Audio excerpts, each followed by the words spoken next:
the variation wizard to add variations to a listing that already has variations. But in this case, if I needed this item in different sizes than what is offered here, which I don't even think it says the size here, then technically I would just need to create an entirely new listing. Because if I copy the ASIN and I go to Variation Wizard,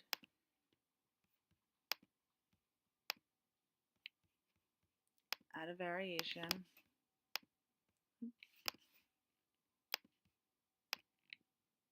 it's not part of a variation family, meaning that there's not already a drop-down box of choices on this listing. So what I do, if I really want the item listed, because I have a few of them, I'll take a couple minutes and now I'll make a listing. So you click Add Product, create a new product listing. It's always easier if you have one to copy off of. The category is apparel.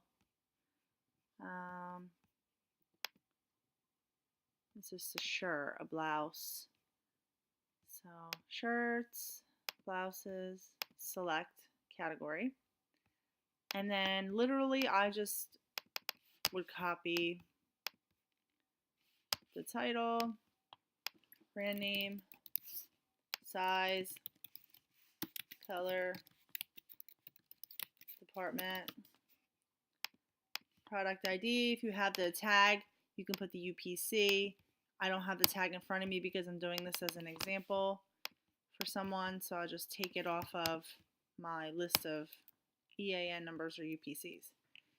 Now, while I'm in here and I'm making a listing, I always add a variation to it. That way, if I ever need to go back, if I get a shipment and that same shirt comes in purple, I don't want to have to create an entire new listing because this is literally the only listing for that shirt on Amazon. There's no other sizes or colors. But if I come across one, I don't want to have to make an individual listing for every single size and color. When I create the listing, if I add a variation, when I make the listing, I'll be able to add more variations later.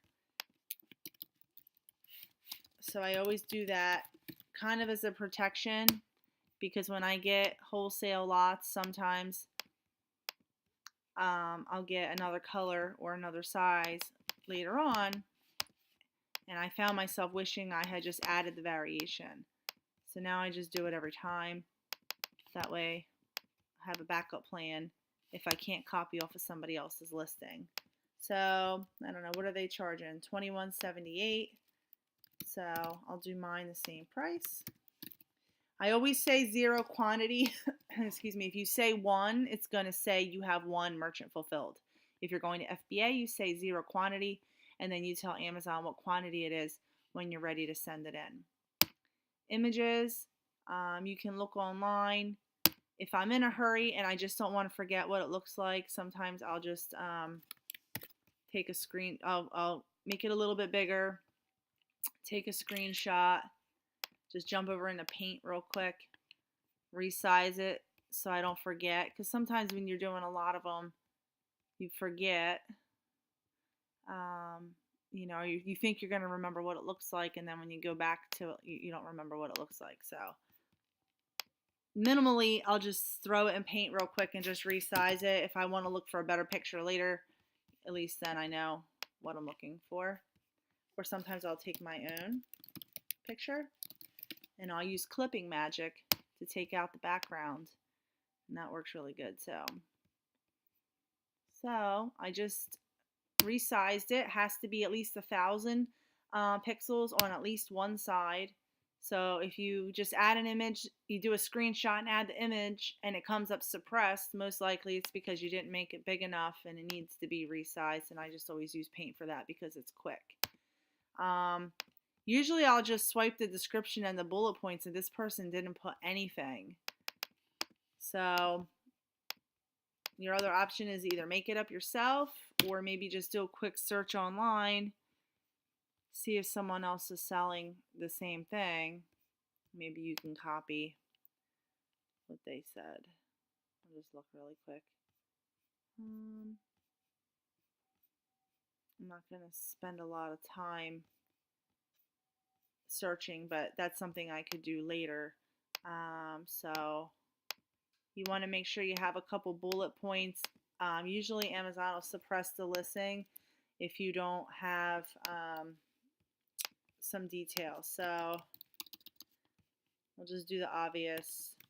Printed waffle long sleeve.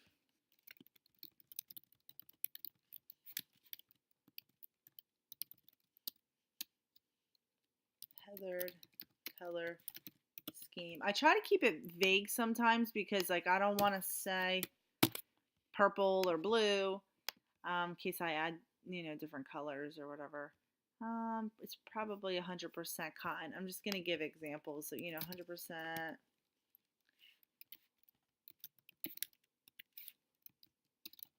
comfort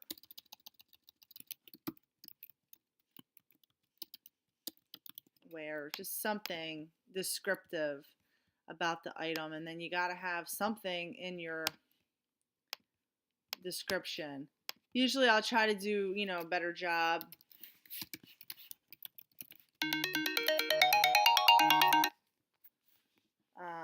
Sorry, I had to shut that off. Doing a description. You can add keywords if you want, search terms, more details, collar type, character scheme, fabric. And when you're done, you just click save and finish.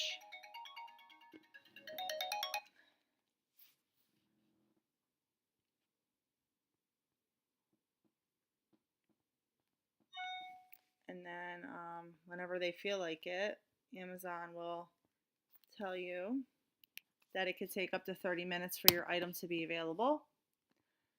And don't freak out if your picture doesn't show up. I do stuff like this all the time and it takes forever.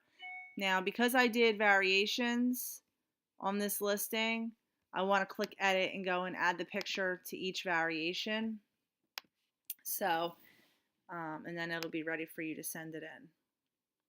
And that's basically it. It's going a little slow now, but as you can see, the sizes don't have my picture in there, so I have to add it for each size.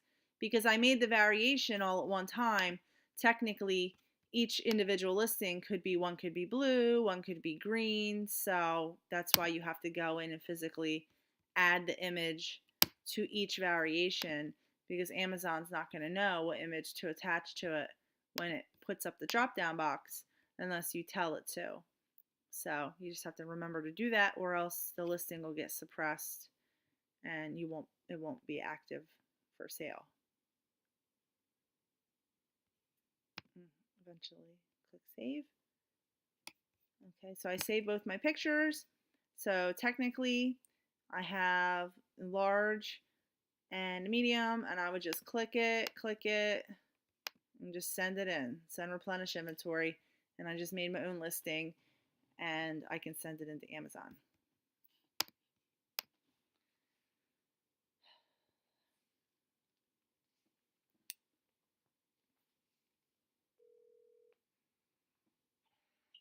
Hello? Hey, I was trying to make a video to teach somebody how to make a listing, and you kept like calling while I was screencasting, so that's why. I called twice and then I stopped. Yeah, I know.